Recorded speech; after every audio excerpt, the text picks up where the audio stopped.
It was a cold, rainy, and eerie night when the blissful veil of ignorance was lifted from my eyes. This is not a story about astronomy. I am a mere college professor, teaching subjects seldom related to the cosmos. This is a story about how easy it is for unknown forces to manipulate the whole mankind.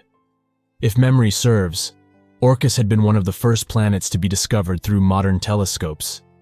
Despite its proximity to the Earth, in ancient times, astronomers were unable to see it due to its color that made it blend in almost perfectly with the void around it. I never gave Orcus a lot of thought, other than when I had to talk about it in my classes. Orcus had a unique black atmosphere, which had been speculated to be compounded by crude oil decades ago.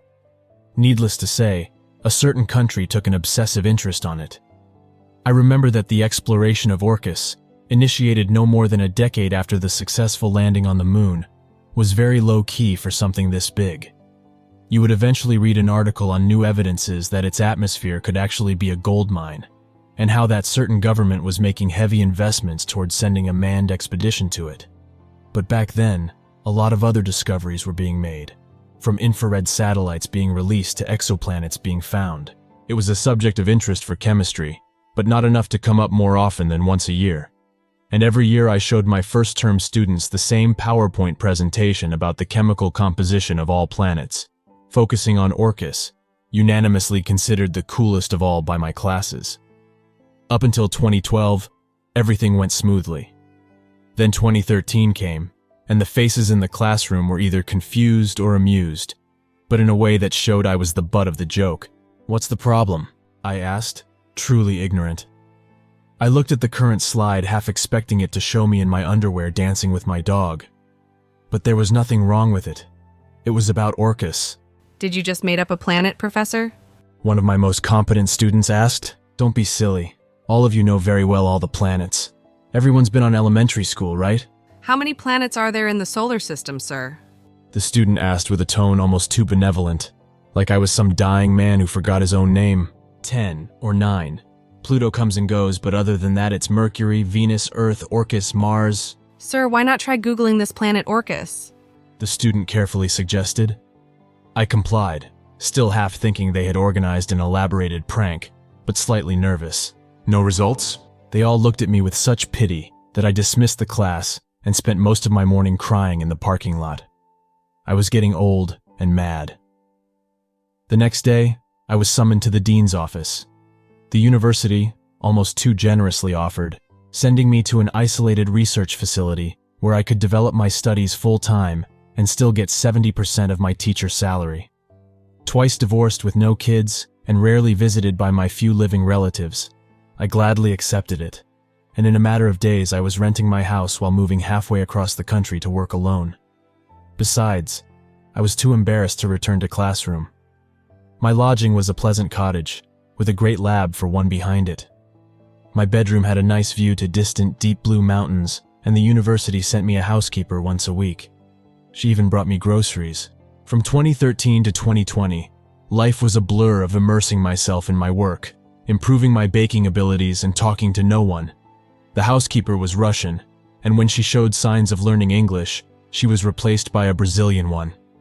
It was early February when Sarah knocked on my door, a former student of mine who had become a brilliant astronomer. "I finally found you. You remember Orcus too, right?"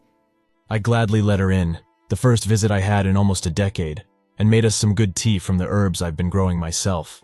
"You sleep with noise-canceling headphones playing white noise, right?" she asked.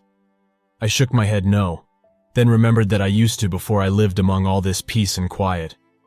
Her face switched from determination to a shard of panic, then confidence. "I know it had to be it.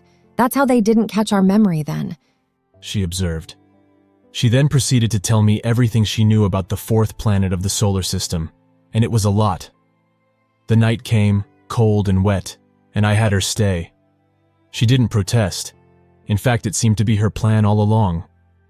Although I was over twice her age, I became her apprentice for the next 2 weeks. When I realized Orcus was no more, I kept my mouth shut. They made the university send you on a retreat, and that was clever. You were completely neutralized. But being an astronomer, I'm a different story. People will start to believe the truth if it comes from me. So promise me that if I ever disappear, you'll make public everything I told you, I promised, no matter what they do to me. she added under her breath. It didn't take long. We didn't realize that the housekeeper was probably forced to report anything different in the house. On the first week, Sarah managed to hide, but probably suspicious that things were a lot different in the house, and afraid to be punished, the maid rummaged through the lab until she found my partner in crime. It was another cold and rainy night when they came. First, the lights all went out. Then the shadows surrounding us became solid. Sarah let out a pained scream, an unnaturally raspy and robotic voice, so emotionless that it felt evil. Stop pursuing Orcus. I passed out, and when I woke up in the morning, Sarah was gone. The signs of struggle were everywhere. Slowly, I started putting back together the damaged furniture. The next day, as to leave no doubts that they were serious, they sent me Sarah's index finger inside a Tiffany blue box. I thought that maybe if I actually made a conscious effort to forget it all, she would be released. I kept my mouth shut and focused my whole mind on my research, although it felt pointless now. But over the next weeks, I received more boxes with her body parts. So here's my story, for Sarah. I don't have a lot of time, as I noticed solid shadows moving around, just waiting until nightfall to catch me. But I'll summarize what I learned from her. Between the years 2005 and 2011, NASA discovered that Orcus's blackness wasn't due to its atmosphere, but due to the singular nature of the planet and the living things on it. It's hard to explain, but basically the beings and the planet are one, a black sentient mass that can shapeshift on virtually anything. Of course, this information was a secret. By 2012, Sarah herself had discovered a groundbreaking information. The Orklings fed on thoughts and knowledge. They phagocyted all the space probes that NASA sent to Orcus, right after the information was transmitted, indicating that they wanted to be found out. Knowing that a disaster was on its way to wipe away mankind, a selected group of plutocrats requested a deal with Orcus. They complied. On December 21, 2012, there was a worldwide blackout, although this knowledge was wiped out too. When we woke up, things were off, but similar enough for us to go on about our lives. Not even Sarah knows how they did that, but there's no doubt. Take a good look at everything around you.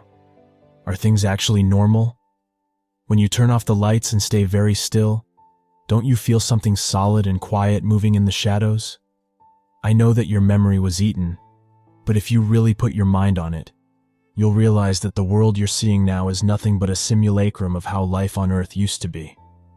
Because the planet that disappeared without a trace wasn't Orcus, it was the Earth.